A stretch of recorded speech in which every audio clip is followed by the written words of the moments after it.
చాలా సంవత్సరాలు చేస్తున్నారు కదండి ఇలాగ మన లెంట్ ప్రేయర్స్. ఎన్ని సంవత్సరాలు చేస్తున్నారండి? సుమారుగా ఒక 10 సంవత్సరాలు. ఎక్కడ చేయండి.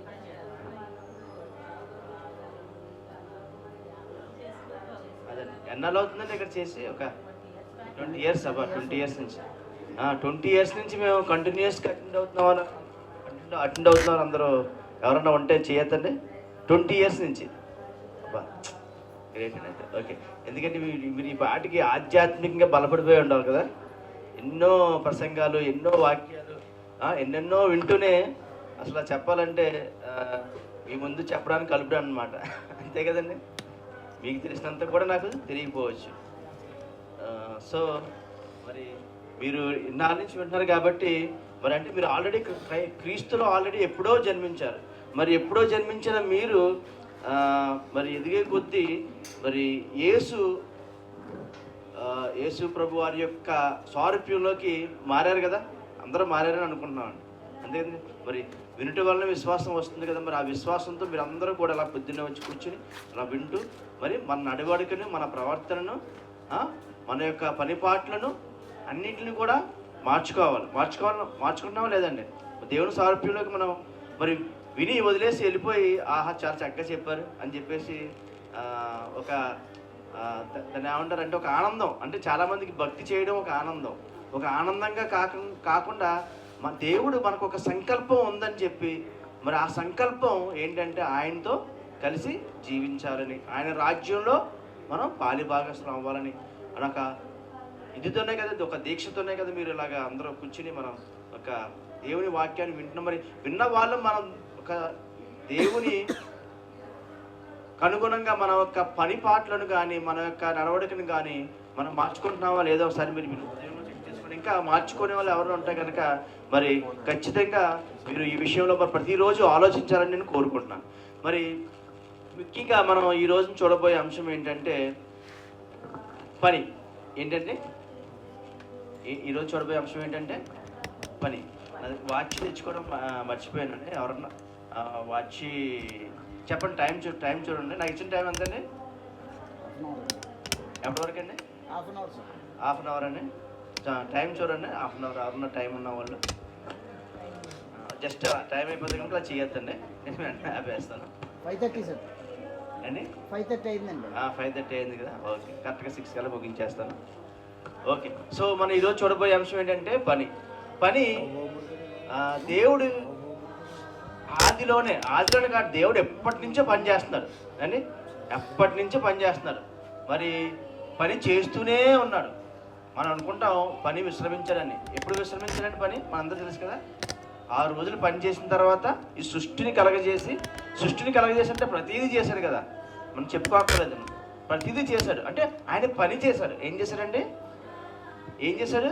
పని చేయకుండా వచ్చేసినాయా? ఆయన పని చేశాడు. మరి ఆయనతో పాటు ఉన్నటువంటి దూతలు, కోటానుకోవడం దూతలు, వాటి చేత పని చేయించాడు. ఈ సృష్టిలో ప్రతిదీ చూస్తే ఈవెన్ మీరు ఒక చిన్న ఏదైనా తెంపి చూడండి, ఈ ఆకు ఎందుకు అలాగా మరి ఉండడానికి ఆ కాడలో ఎలా వచ్చింది, ఆ నిలబడడానికి మరి ఆకులు చుట్టూరు బలంగా పెట్టడానికి ఆ డిజైన్. ఏదైనా ఒక పువ్వు చూసినా కానీ, కాయ చూసినా, పండు చూసినా, సృష్టిలో ఏది చూసినా కానీ దానికి ఒక డిజైన్ ఉంటుంది. ఎంతో కష్టపడి శ్రమించి కానీ అది మనకి ఈ రోజున మనం చూస్తున్నటువంటి ఒక వస్తువుగా మనకు కనబడుతుంది. మరి ఆ పని చేసినటువంటి దేవుడు మరి మనల్ని ఏం చేయమన్నాడు? అండి? ఏలమన్నాడు. కరెక్టే. ఒకటి ఇంకో కరెక్ట్ ఆన్సర్. ఇంకో కరెక్ట్ ఆన్సర్ ఉన్నాడు. చెప్పండి. ఆ సృష్టిని చేసి దేవుడు సృష్టిలోని మనిషిని పెట్టి మనల్ని ఏం చేయమన్నాడు అండి? చక్కగా తిని పడుకోమన్నాడా? సంతోషంగా ఉల్లాసంగా పడుకుని తిని ఉల్లాసం మనం అది బాగా చెప్పాడు. ఏం చెప్పాడండి? కష్టపడి పని చేయమన్నాడు. దేవుడు ఏం చెప్పాడంటే, అసలు చెప్పాలంటే కష్టం అనేది తర్వాత వచ్చింది కానీ చెప్తాను మీకు. కానీ దేవుడు ఏం చెప్పాడంటే పని చేయండి అని చెప్పాడు. ఏం చెప్పాడు? పని చేయండి. ఫస్ట్ చెప్పారేంటి? మీరు భూమిని అంతా ఫలించి విస్తరించి అభివృద్ధి చెందండి అన్నాడు. అంటే ఏంటి? పని చేయమనే కదా. పని చేయకుండా కూర్చుని తింటే అభివృద్ధి చెందుతుందా? చెప్పండి. విస్తరిస్తుందండి.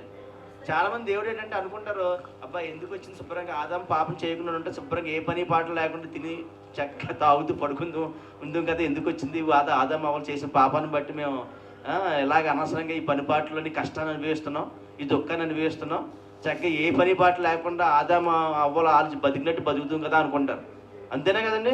ఏదైనా స్వర్గంలో ఫర్ ఎగ్జాంపుల్ మనం ఇప్పుడు పరలోకి వెళ్ళిపోయిన తర్వాత ఇంకా ఆకలి దెబ్బగా ఏం ఉండదు, చక్కగా అక్కడన్నా పని పాటలు లేకుండా హ్యాపీగా ఉండొచ్చు కదా అనుకుంటాం. అంతేనా అండి? అంతేనా అనుకుంటారండి? మరి ఇది ఆదాము కూడా దేవుడు ఏం చెప్పాడంటే పని చేయమన్నాడు. ఒకసారి చదవండి. ఆదికాండము 2:15. మీ అందరూ తెలిసిన వాక్యమే, కొత్తగా ఏం చదివించట్లేదు కానీ.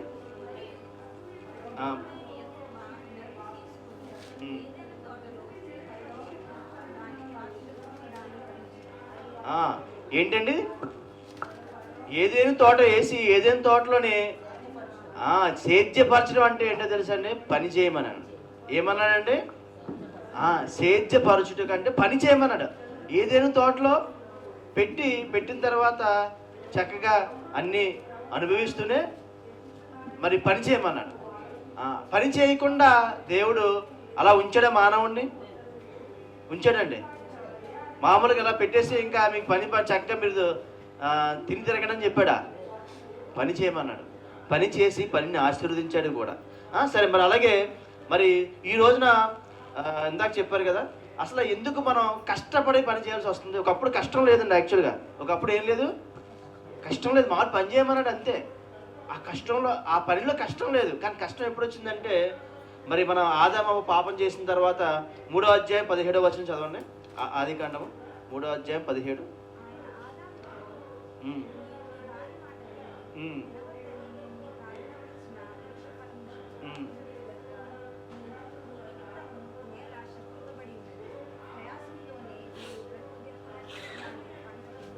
ఏమన్నాడంటే ప్రయాసంతోనే మనం బ్రతుకు దినములన్నీ కూడా ఎందుకు ప్రయాసం వచ్చింది మనకి? ఎందుకు కష్టపడాల్సి వచ్చింది మన పనిలో ఒకప్పుడు కష్టం లేదండి. పనిలో ఒకప్పుడు కష్టం లేదు. మీరు అనుకుంటారు పని అంటేనే కష్టం అని. అసలు పనిలో కష్టం లేదు. కానీ కష్టం ఎప్పుడు వచ్చిందండి? ఆదామవ్వ పాపం చేయడం బట్టి ఎవరు శపింపబడ్డారు? నేల శపింపబడ్డది. నేల శపించబడ్డ తర్వాత అప్పుడు పనిలో మనకి ఏమొచ్చింది?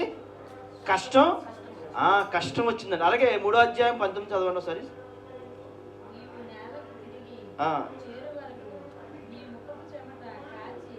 ఆహారం తిందువు. ఏంటండి? ఒకప్పుడు చెమట కార్చి అంటే ఏంటి? కష్టమే కదా. కష్టం అనేది ఎప్పుడు వచ్చిందంటే పాపం చేసిన తర్వాత వచ్చింది. దేవుడు అంతకుముందు పని చేయమన్నాడు, అప్పుడు కష్టం లేదు.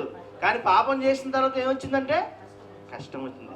అది మానవాళిగా మనం ఆదాము చేసిన దాన్ని బట్టి ఆ కష్టాన్ని మనం అనుభవిస్తున్నాం. ఆ కష్టాన్ని మనం కొనసాగిస్తున్నాం అనమాట.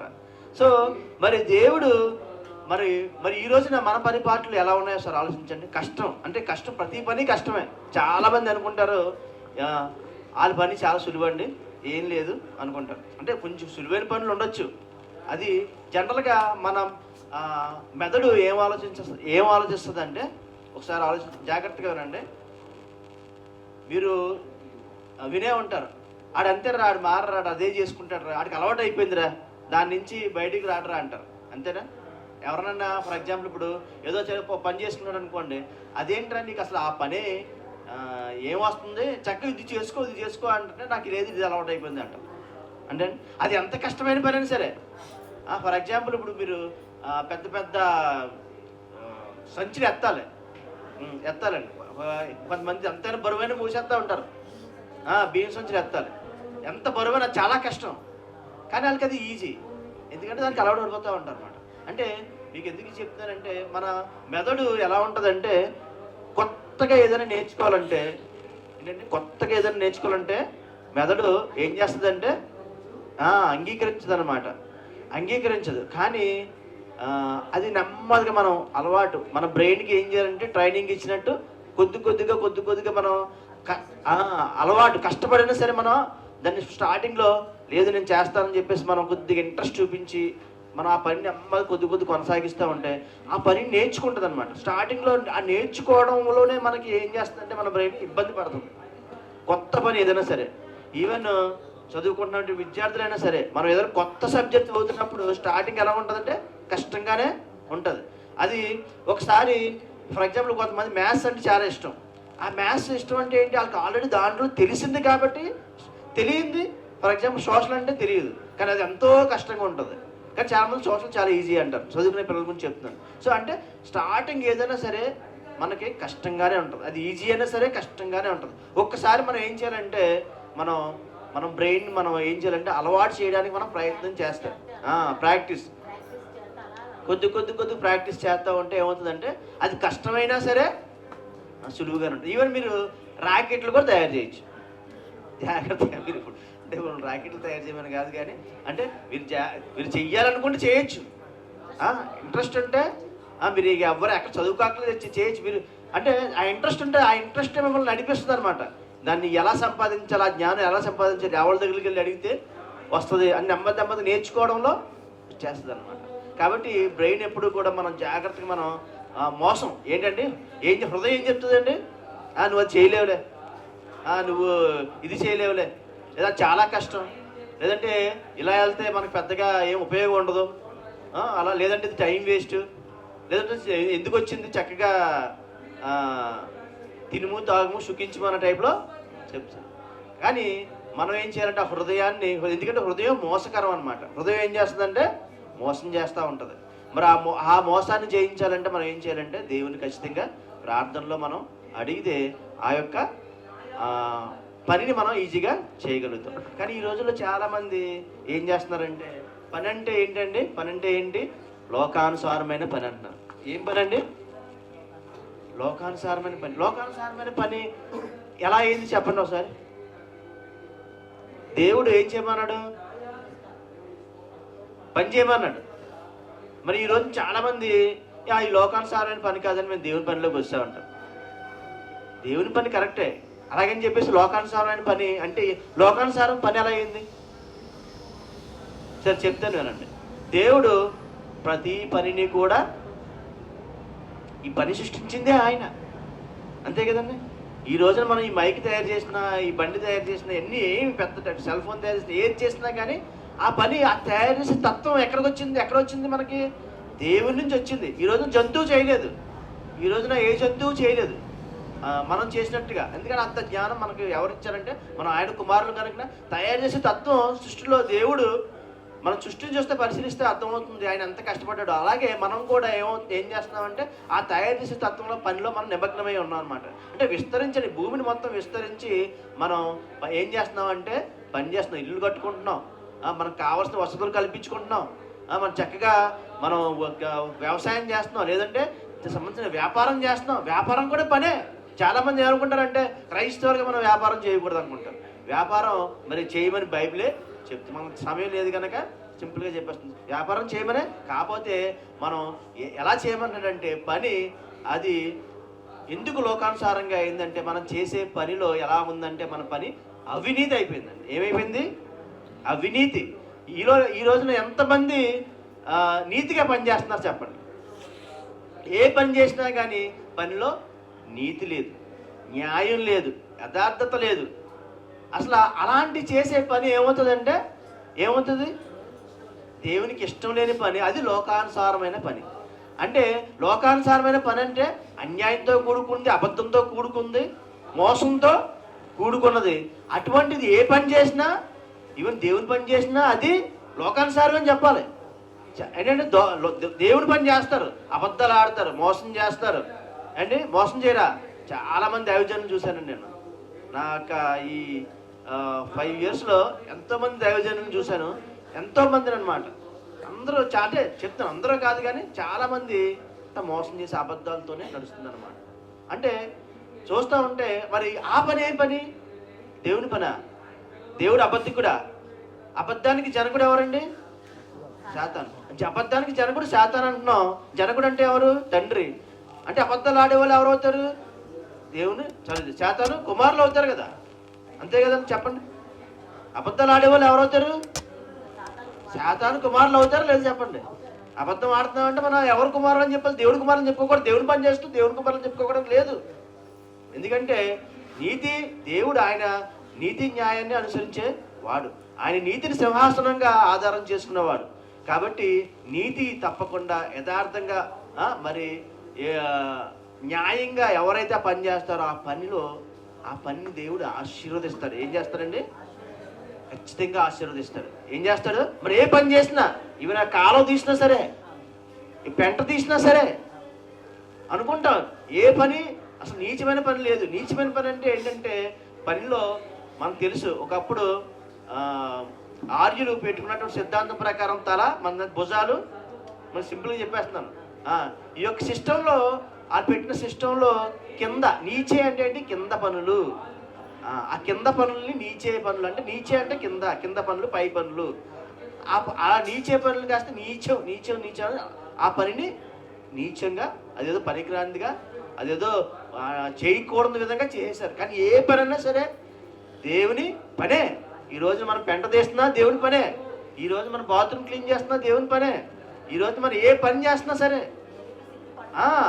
ఏనికి సిగ్గుపడకుండా మనం ఆ పనిలో దేవుడిచ్చిన పని అని చెప్పి ఆ పనిని మనం ఏం చేయాలంటే గౌరవిస్తూ చేయాలి. నమ్మకంగా, పరిశుద్ధంగా. అంటే పరిశుద్ధంగా క్షమించాలి, కొన్ని పనులు పరిశుద్ధంగా చేస్తూ వస్తాయి. సమయం లేదు కనుక చెప్తాను కుదిరినప్పుడు. సో ఆ పనిలో నీతి, న్యాయం, యథార్థత అనుసరించి చేయాలి. కానీ ఈరోజు చేస్తున్న పనిలో చాలామంది ఏంటంటే మోసం చేస్తున్నారన్నమాట. మరి అలాగే కొలస్సీయులకు రాసిన పత్రిక 3వ అధ్యాయం 23 నుంచి 24 చదవండి.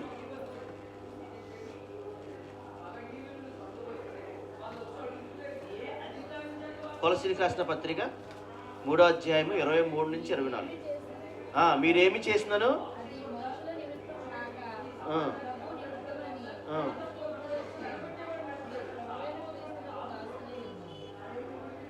చదవండి. ఇంకా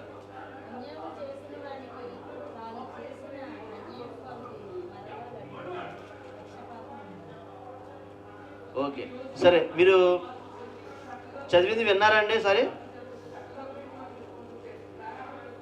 3వ అధ్యాయం 23.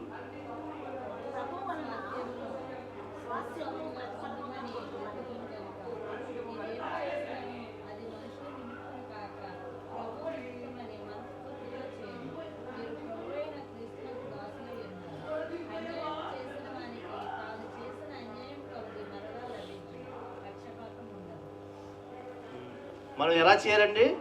దేవునికి మనస్ఫూర్తిగా. ఎవరు చేస్తున్నట్టు? అది మనుషుల నిమిత్తము కాక ప్రభువు నిమిత్తమని మనం మనస్ఫూర్తిగా చేయుడు. ఏమని చెప్తున్నారండి? మనస్ఫూర్తిగా చేయాలి. ఎవరు చేస్తున్నాం? మనం పని చేస్తున్నామంటే ఎవరు చేస్తున్నామంటే పని? మనం ఈరోజు ఏ పని చేసినా కానీ ఆ పని ఎవరిచ్చిందని మనం నమ్మాలి? దేవుడిచ్చిందని నమ్మాలి. దేవుడిచ్చిందని నమ్మితే ఎవరన్నా అబద్ధం ఆడతారా? ఎవరన్నా అన్యాయం చేస్తారా? ఎవరన్నా ఇసుక్కుంటారా? ఎవరన్నా అసలు అంటే ఈ రోజున ఎలా అయిపోయిందంటే చేసే పనిలో నీతి లేకుండా అయిపోయింది. మరి ముఖ్యంగా చెప్పాలంటే మన క్రైస్తవుల్లోని పనులు ఎలా చేస్తున్నారంటే, ఎవరికి ఏ పని అప్పచెప్పినా కానీ దాంట్లో నీతి ఉండలేదు.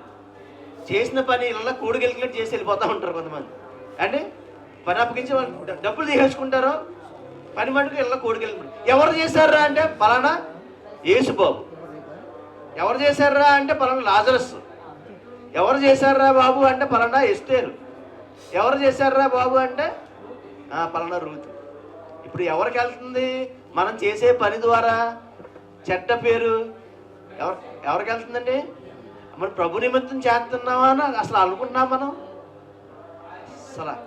ఎందుకంటే మనం చేసే పని బట్టి ఎవరు మహిమపరచబడాలి? దేవుడు మర్చిపెట్టాలి.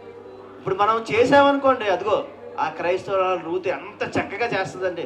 పని అప్పగించామంటే చాలు, పని చాలా నీట్గా చక్కగా చెప్పినట్టుగా చేస్తుందండి ఆ పని. లేదంటే పలానా సాల్మన్ పని అప్పగించామంటే కనుక ఎంతో చక్కగా చేస్తారండి పని. అసలు మనం చాలా నమ్మకంగా చేస్తారు. ఎలా చేస్తారండి? చాలామంది నమ్మకంగా చేస్తారా? అసలు నమ్మకత్వమే ఉండదు. అప్పుడు ఆ పలానా వ్యక్తి చేస్తుంది, అంత నమ్మకంగా చేస్తుంది ఎవరు అని చెప్పి మాట్లాడుకుంటారు కదా. ఎవరో కదా పలానా సాల్మన్ అంటే క్రైస్తవుడా అంటే అప్పుడు దేవుడికి మహిమ వెళ్తుందండి. ఏమెళ్తుంది? ఇది ఇది మనం జీవించే విధానంలో, మనం చేసే విధానంలో దేవుని ఆరాధించడం అంటే ఆత్మతోనూ సత్యంతోనూ ఆరాధించాలంటే ఆయన ఇచ్చిన పనిని మనం యథార్థంగా, నీతిగా, న్యాయంగా చేసినప్పుడు ఎవరికి వెళ్తుంది మహిమ? మనం ఇలా వచ్చి కూర్చుని పొద్దున్నే కూర్చుని ఆరాధించి జపాలు చేసుకున్నట్టుగా, అన్యులు చేసుకుంటున్నట్టుగా మనం జపాలు చేసుకుంటే వస్తుందా దేవునికి మహిమ?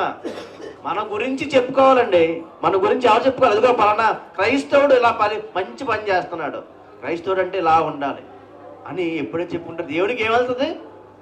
మహిమ వెళ్తుంది. అప్పుడు దేవుడు ఎంతో సంతోషిస్తారు. మనం చేసిన పనికి ఖచ్చితంగా ఏమొస్తుందంటే ఆ ప్రతిఫలం మనం పొందుకుంటాం. కానీ మనం చాలామంది అనుకుంటాం చేసిన వెంటనే వచ్చారనుకుంటాం, కానీ విత్తనం వేసిన వెంటనే కాయలు కాసేయాలి, అంతే కదండి. పని చేసిన వెంటనే తర్వాత వెంటనే ప్రతిఫలం వచ్చేది. మీకు ఒక ఉదాహరణ చెప్తాను. చాలాసార్లు నా పనిలో నేను చాలా కష్టపడినప్పుడు, చాలా కష్టపడి పని చేసినప్పుడు సంవత్సరంలో ప్రతి సంవత్సరానికి కూడా మాకు అప్రైజల్ అంటే పని చేసిన దాన్ని బట్టి మంచి పని చేస్తారా, మంచిగా చేస్తారా, చెడ్డగా కాదు, ఎంత పని చేస్తారు రేటింగ్స్ ఉంటాయి అనమాట. మీకు స్టార్ రేటింగ్స్ ఎలా ఉంటాయండి? స్టార్ రేటింగ్స్ లాగా అలాగా రేటింగ్స్ ఉంటాయి. చక్కగా బాగా చేశారంటే కూడా ఎక్సలెంట్ రేటింగ్ అనమాట. లేదంటే నార్మల్గా చేశారంటే గుడ్, లేదంటే ఓకే, లేదంటే బ్యాడ్, అలా రేటింగ్స్ ఉంటాయి. నేను బాగా కష్టపడి పని చేసిన తర్వాత ఎంత బాగా చేసిన ఆ సంవత్సరాల్లో నాకు రేటింగ్స్ సరిగ్గా వచ్చేది కాదు. అడుగునేవాడు దేవుడు, ఏంటి తండ్రి నేను చాలా కష్టపడి పని చేస్తున్నాను, అసలు నేను నీ కొరకు పని చేస్తున్నట్టుగా నేను నీట్గా చేస్తున్నాను కదా, ఏంటి మనకి ఇలా జరుగుతుంది అనుకుంటే మన టైం లేదు కనుక షార్ట్ కట్లో చెప్పేస్తున్నాను. కానీ ఎప్పుడైతే మరి నేను దేవుని మీద ఆధారపడి దేవునికి అనుగుణంగా మనం పని చేసామో అప్పుడు ప్రతిఫలం లేకపోయినా కానీ నేను ఒక్కొక్కసారి పని తక్కువ ఉంటుంది, అంటే ప్రాజెక్ట్ బట్టి అక్కడ మనం పని చేద్దామన్నా కానీ పెద్ద పని ఉండదు ఒక్కొక్కసారి కొన్ని సంవత్సరాల్లో. అప్పుడు ఎలాంటిది ఏంటంటే మనం పెద్దగా పని చేయకపోయినా కానీ అప్పుడు ఇస్తూ ఉంటాడు దేవుడు, అప్పుడు ఇచ్చేవాడు అనమాట. అంటే మనం బాగా కష్టపడినప్పుడేమో పెద్దగా ప్రతిఫలం ఉండేది కాదు. అంటే మనం పని చేయాల్సిన లేని స్థితిలోని, లేదంటే మనం ఏదైనా కష్టాల్లో ఉన్నప్పుడు మనం పని చేయలేకపోయిన స్థితిలోని దేవుడు అప్పుడు ఆ ప్రతిఫలం ఇచ్చేవాడు. అంటే దేవుడికి తెలుసు ఎప్పుడు ఇవ్వాలో దేవుడు తెలుసు. కాబట్టి మనం చేసిన పనిని మనం నీతిగా చేసినప్పుడు ఖచ్చితంగా దాని ప్రతిఫలం ఎప్పటికప్పుడు దాన్ని మనం అనుభవిస్తాం అన్నమాట. మరి అలాగే మనం ఎప్పుడు ఏ పని చేసినా కానీ ఎవరికి చేస్తున్నామండి? దేవునికి చేస్తున్నట్టుగా మనం చూడాలి. అలాగే సామెతలు 16:3 చదవండి. టైం ఎంత ఏందండి?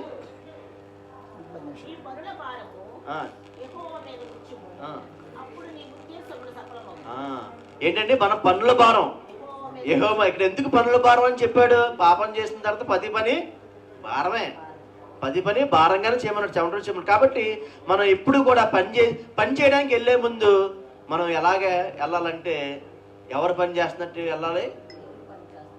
అదిగో నేను దేవుని పని చేయడానికి వెళ్తున్నాను తండ్రి, ఇదిగో నీ పని చేస్తున్నాను, నువ్వు నాకు అప్పగించిన పని చేస్తున్నాను తండ్రి, ఈ పనిలో నన్ను ఆశీర్వదించండి, నీ పని చక్కగా చేసేట్టు మీ కృప చూపించండి. జస్ట్ చిన్న ప్రేయర్ చాలు అండి, చిన్న ప్రేయర్ చాలు.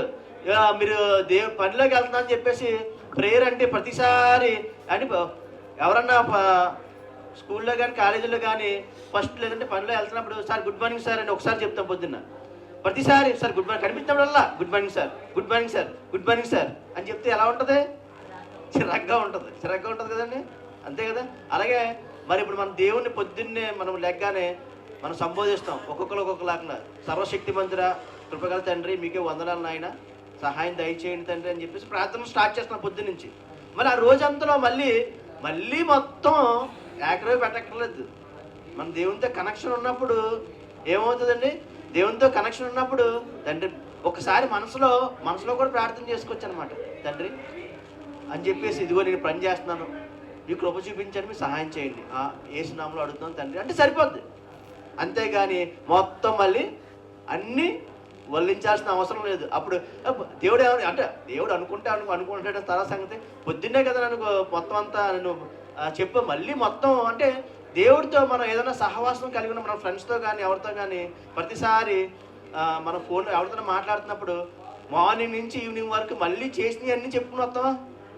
లేదంటే ఎప్పుడప్పుడు చెప్పుకుంటూనే వస్తాం, అంతే కదా, ఎప్పుడప్పుడు చెప్పుకుంటాం. అలాగే దేవుడితో కూడా మనం కాన్వర్సేషన్ అంటే మనం ఆ దేవునితో అటువంటి బంధం ఉందనుకోండి, అటువంటి అనుబంధం ఉంటే మనం దేవునితో కనెక్షన్ చేస్తుంది అనమాట.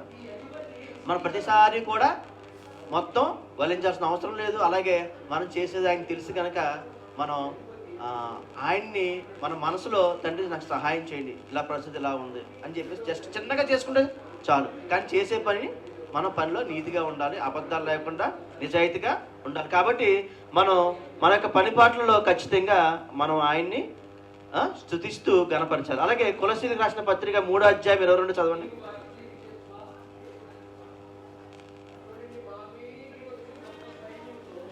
కొలసీలకు రాసిన పత్రిక 3:22. దాసులారా మనుషులను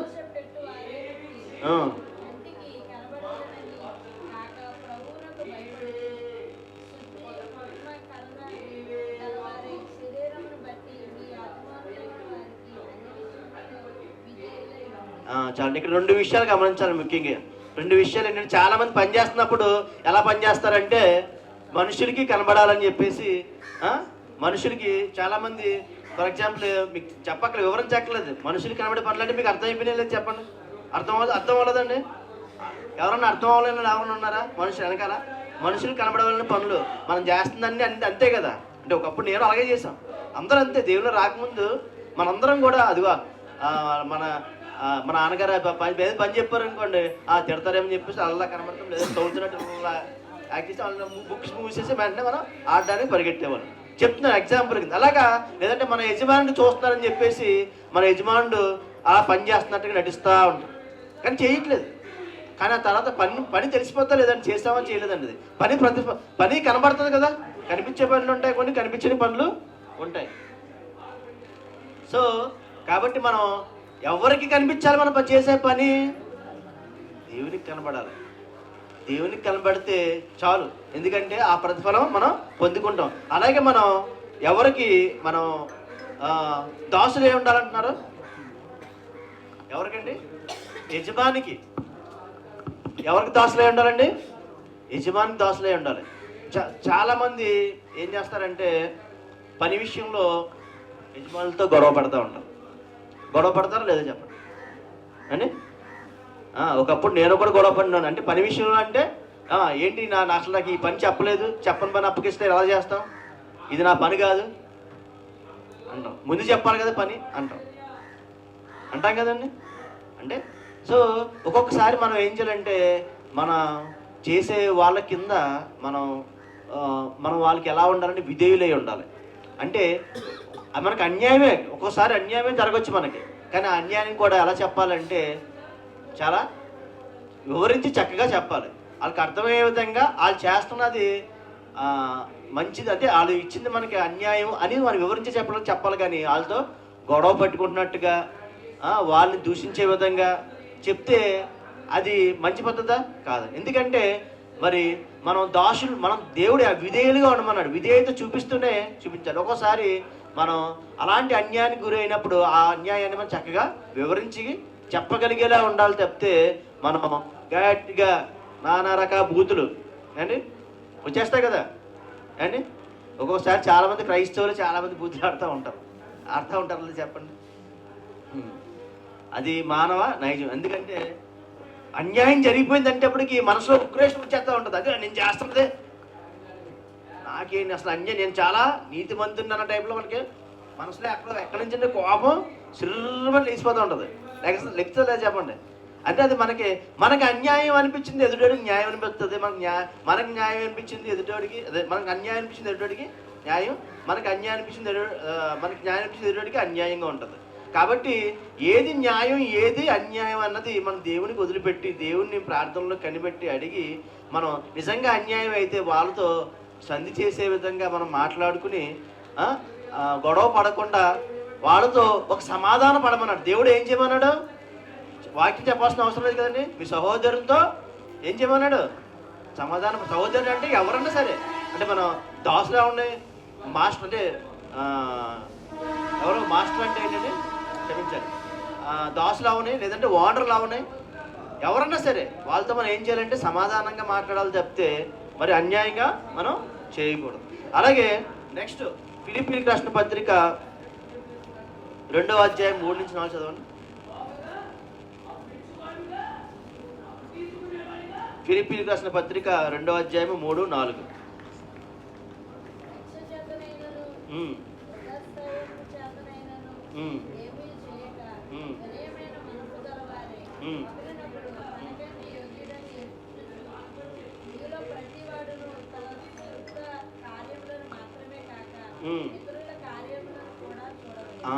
ఏం చేయాలంటే ఇతరుల కార్యం.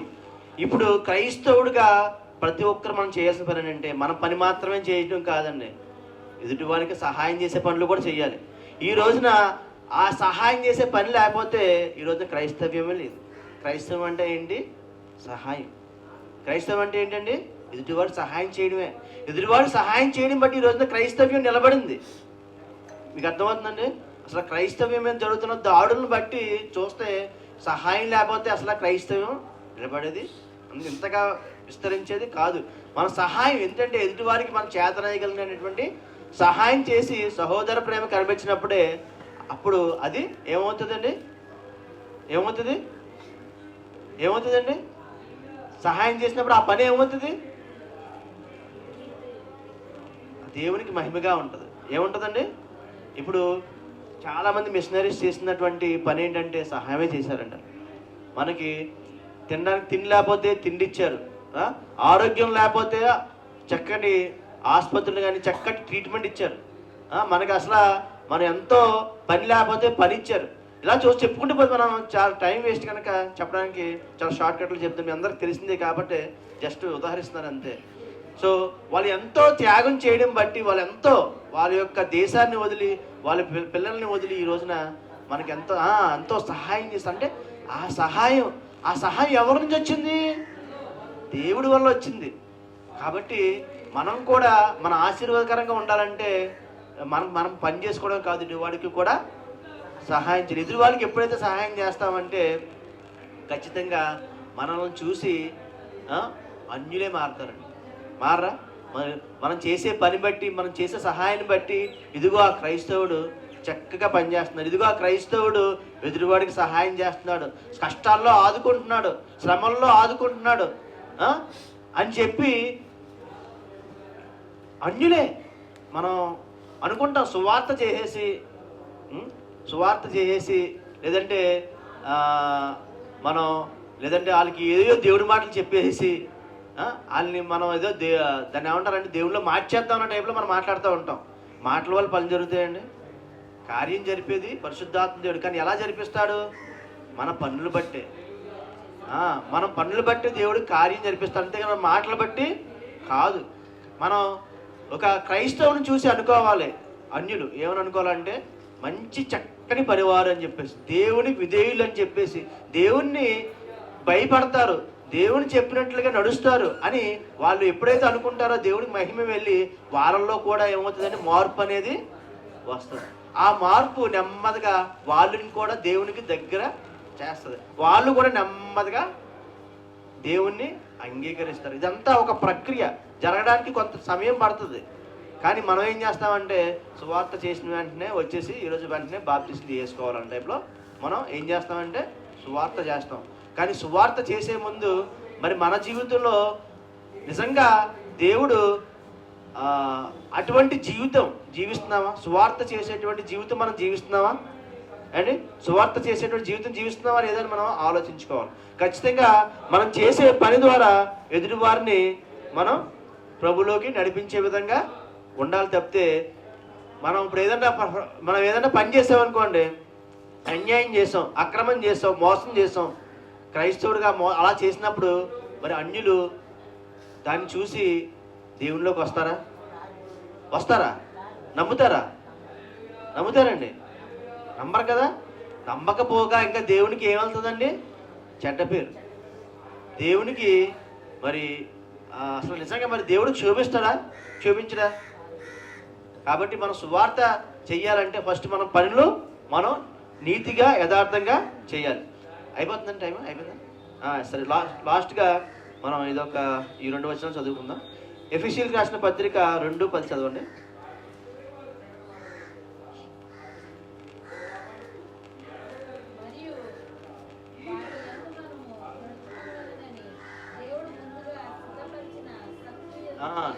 ఏం చేయాలండి? సత్క్రియలే చేయాలండి. ఏం చేయమంటున్నాడు? సత్క్రియలే చేయమన్నాడు. ఒక్కోసారి మనకు అనిపిస్తుంది ఎదుటివాడు మనకు అన్యాయం చేశాడు కదా, ఎదుటివాడు మనం మోసం చేశాడు కదా, మనము చేద్దాం అనిపిస్తుంది. లేదంటే ఎదుటివాడు మనకు అన్యాయం చేస్తున్నాడు అనుకోండి, మోసం చేస్తున్నాడు అనుకోండి, మనం ఎప్పుడు కూడా వాడికి నీతిగానే చెయ్యాలి. సత్క్రియ అంటే ఏంటి? మంచిగానే వాడికి వాడు మనకి అన్యాయం చేసిన చెప్పి మనం తిరిగి మనం అన్యాయం చేయకూడదు. ఆ సత్క్రియ అప్పుడు ఫలం చూపించకపోయినా కానీ మనకు రానున్న రోజుల్లో ఖచ్చితంగా దేవుని ఆశీర్వాదం మనం పొందుకుంటాం. అలాగే గలతీయులకు రాసిన పత్రిక 6:9 చదవండి. ఇంకొక 2 వాక్యాలు చదివి ముగించేస్తాను. గలతీయులకు రాసిన పత్రిక 6:9. చాలండి. మనం మేలు చేయక విసక్కూడదండి. చాలా మంది మేలు చేయడానికి ఆడికి ఎన్నిసార్లు చేసినా కానీ ఆడంతే, ఆడికి ఎన్నిసార్లు చేసినా కానీ ఆడు మారడు. కాబట్టి మనకు నష్టం లేకుండా మనకు నష్టం కలగకుండా ఉన్నప్పుడు మనం మేలు చేయడానికే. ఒక్కొక్కసారి ఆ నష్టం మనకి అది మరింతగా అంటే మనకి మరింతగా మనల్ని ఎఫెక్ట్ చేసేది కాకుండా చిన్న నష్టం అనుకోండి భరించవచ్చు.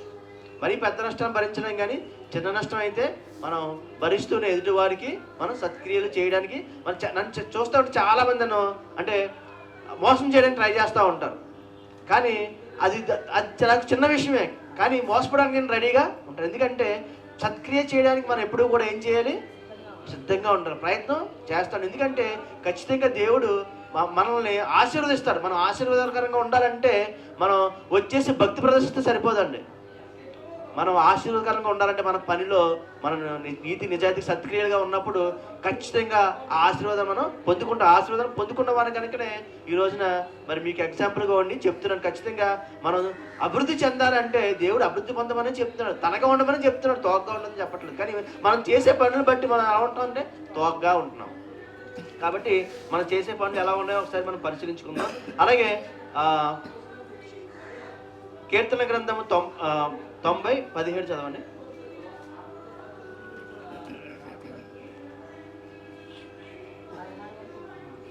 90:17 అండి. మా దేవుడైన యెహోవా ప్రసన్నత మా మీద నుండి గాక, మా చేతి పనిని మాకు స్థిరపరచుము, మా చేతి పనిని స్థిరపరచుము. చాలండి. మనం దేవుణ్ణి ఎలా వేడుకోవాలంటే మన చేతి పనిని ఏం చేయాలండి? స్థిరపరచమని అడుక్కోవాలి అంతే, తప్పేం కాదండి. దేవుని మనం ఎప్పుడు అడుక్కుంటూనే ఉండాలి. చేతి పని స్థిరపరచడం అంటే దేవుడు ఏం చేస్తున్నాడంటే దేవుడు బ్లెస్ చేస్తున్నాడండి. మనం చేసే పనిని ఆశీర్వదిస్తున్నాడు. పని ఆశీర్వాదకరం, కానీ పని ఎప్పుడు కూడా ఆశీర్వాదకరంగా లేకుండా ఉండబోదు. ఖచ్చితంగా పని ఎప్పుడు ఏ పనైనా సరే అది ఆశీర్వాదకరం. ఎందుకంటే పని ఇచ్చేది ఎవరు? దేవుడే. అందుకనే పని దేవుడు ఏం చేయమన్నాడు? స్థిరపరుస్తున్నాడు అనమాట. ఖచ్చితంగా మనం అలా స్థిరపరిచే విధంగా దేవుడు పనిని ఆశీర్వదించాడు కనుక మనం ఆ పనిని దేవుని పనిగా మనం భావించాలి. అలాగే ద్వితీయోపదేశ కాండం 28:2 చదవండి. ద్వితీయోపదేశ కాండము 28:2.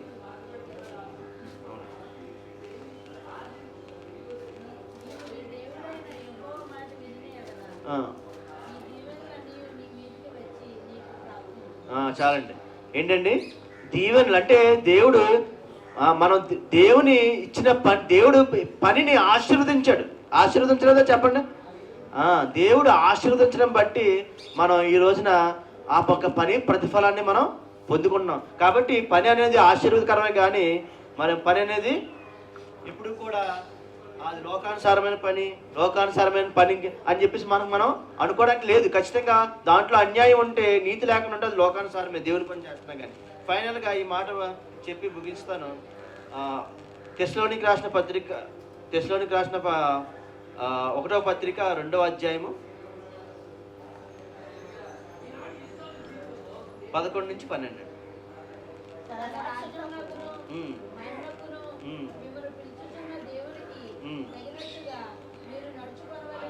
చాలండి. ఇక్కడ తన రాజ్యమునకును తన మహిమకును. ఇప్పుడు మనం రాజ్యంలో ఉండాలంటే మనం పని, రేపు ఆయన రాజ్యం వచ్చినప్పుడు చక్కగా పనిచేసే వాళ్ళని తీసుకెళ్తాడా, పని చేయని వాళ్ళని తీసుకెళ్తాడా? ఎవరైతే నీతిగా న్యాయంగా చక్కగా పనిచేస్తారో, స్కిల్ఫుల్గా అంటే చాలా ప్రావీణ్యత పొందుకుని పని చేస్తారో, అంటే అలాంటి వాళ్ళకి మనం ఇంట్లో పని చేసుకున్నా కానీ మనం ఇల్లు కట్టుకోవాలంటే ఎవరికి ఇస్తాం? బాగా పని చేసేవాడికి ఇస్తామా, బాగా పని చేయడానికి ఇస్తామని చెప్పండి? బాగా పని చేసుకో. మరి అలాంటిది దేవుని రాజ్యంలో ఆ రాజ్యానికి వారసులు అవడానికి మరి దేవుడు చక్కగా పని చేసే వాళ్ళకి ఇస్తాడా, పని చేయని వాళ్ళకి ఇస్తాడా? పని చేసేవాళ్ళు ఖచ్చితంగా. ఆయన రాజ్యం మహిమను మిమ్మల్ని పిలుచుతున్న దేవుని తగినట్టుగా మీరు నడుచుకున్నవారని. అంటే ఆయన రాజ్యమునుకును మహిమకును, మీకు తర్వాత చెప్తాను. మీకు కుదిరినప్పుడు మహిమకు వేరు రాజ్యం అంటే మనందరం పరలోకం వెళ్ళిపోయాం. మన నూతన సృష్టిలో నూతన భూమిలో మనం కొంతమంది ఉంటాం, కానీ కొంతమంది పరలోక నూతన నిరీక్షణలో కొంతమంది ఉంటాం. మరి అటువంటి ఆ రాజ్యంలో, ఆయన రాజ్యంలో ఉన్నప్పుడు మరి మన జీవన విధానం ఎలా ఉండాలి? అక్కడికి వెళ్ళిన తర్వాత కూడా ఇలాంటివి మొదలెడతామా? మొదలు ఎక్కలేము. ఎందుకంటే మనం ఇక్కడ జీవించి మనం ఒక ఎగ్జాంపుల్గా దేవుని మనం ఏం చూపిస్తున్నాం అనమాట. ఇదిగో నీ రాజ్యంలో కూడా నేను ఇలాగే పనిచేస్తాను, ఇదిగో నీ రాజ్యంలోనూ కూడా నేను నీతిగా ఉంటాను, ఇదిగో నీ రాజ్యంలోనూ కూడా ఇలా యథార్థంగా ఉంటానని ఇక్కడే చూపించి, ఇక్కడే మనం ఆ దేవునికి మాదిరిగా మనం జీవించినప్పుడే అప్పుడు దేవుడు ఆయన రాజ్యంలోకి తీసుకోవడానికి ఇష్టపడతాడు. అంతేగాని మన అవినీతిగా ఉండి మనం చేసే పనిలో నీతి లేకుండా, యథార్థత లేకుండా ఉంటే ఆయన రాజ్యానికి మనం వారసులం అవ్వలేం. ఎందుకంటే రాజ్యానికి వారసం అవ్వాలంటే దేవుడి పని, ఆ పని అనేది ఒక జీవిత విధానం అన్నమాట. జీవన విధానం, మనం జీవించే విధానంలోనే పని ఉంది. కాబట్టి అటువంటి జీవన విధానం మనం చేసే ప్రతి పనిలోని ఏ పని చేసినా కానీ దేవుని మహింపరుస్తూ మన పని ద్వారా అనేక మంది రక్షించబడుతున్నారని గుర్తెరగాలి. మన పని ద్వారా ఎవరో రక్షించబడుతున్నారండి? అన్యులు రక్షించబడతారని గుర్తెరగాలి. మన పని ద్వారా రాజ్య సువార్త జరుగుతుందని గుర్తెరగాలి. మన పని ద్వారా దేవుడు మహింపరుస్తున్నారని గుర్తెరగాలి. మన పని ద్వారా అనేక మందికి మనం సహాయం చేస్తున్నామని గుర్తెరగాలి. మన పని ద్వారా ఒకరికి మనం మాదిరి చూపించే విధంగా మనం గుర్తెరగాలి. మన పని ద్వారా మరి మొత్తం ఈ సమస్తము కూడా సమకూరి జరుగుతున్నామని, సమస్తము కూడా నూతన పరుచుతున్నామని. అంటే ఒకసారి ఆలోచించండి, మొత్తం ప్రపంచం మొత్తం కూడా అందరూ నీతిగా, న్యాయంగా, యథార్థంగా జరిగితే ఎలా ఉంటుందండి? ఈ ప్రపంచం ఎలా ఉంటుంది? అంతెందుకని ఈ ప్రపంచం దగ్గర రాజమండ్రి ఆలోచించండి. రాజమండ్రిలో అందరూ నీతిగా, న్యాయంగా, యథార్థంగా చేస్తే ఎలా ఉంటుంది? పరలోక రాజ్యం ఇక్కడే ఉంటుంది, ఎక్కడో లేదు. అంటే మనం ఒకసారి ఆలోచిస్తే అటువంటి జీవన విధానంలోకి మనం వెళ్తే ఎంత బాగుంటుంది. దేవుడు అదే చేస్తున్నానండి. మనం చాలామంది ఏం చేస్తారంటే పని అనేది లోకానుసారమైన పనిని వేరుపరుస్తూ ఉంటారు. మనం లోకానుసారం పని ఎప్పుడవుతుంది? అన్యాయం. మళ్ళీ చెప్తున్నాం, అన్యాయం చేస్తున్నప్పుడు, నీతి లేకుండా ఉన్నప్పుడు లోకానుసారమైన పని అవుతుంది. కాబట్టి ఏ పని చేసినా మనం దేవుణ్ణి మహింపరుస్తూ మనం ఖచ్చితంగా మన పని పాటల్లో మనం దేవుణ్ణి మనం ఆరాధిద్దామండి. ఆరాధించడం అంటే మన పాటలతో కాదు, కానీ మన పనితో కూడా దేవుణ్ణి ఆరాధించాలి. మరి ఈ రోజున మరి విన్న వాక్యాన్ని బట్టి ఎంతమంది మీ పనిలో దేవుణ్ణి మహింపరచడానికి సిద్ధంగా ఉన్నారు? చేతులు ఎత్తండి. అందరూ ఎత్తాలి. అంటే అంగీకరించట్లేదు, వాక్యాన్ని అంగీకరించడానికి ఇష్టపడట్లేదు. కాబట్టి మనం చేసే పనులు ఖచ్చితంగా నీతిగా, న్యాయంగా, యథార్థంగా మనం పని చేయడానికి మనం సిద్ధపడుతూ మనం దేవునికి తీర్మానం చేసుకుంటూ అందరూ కళ్ళు మూసుకోండి.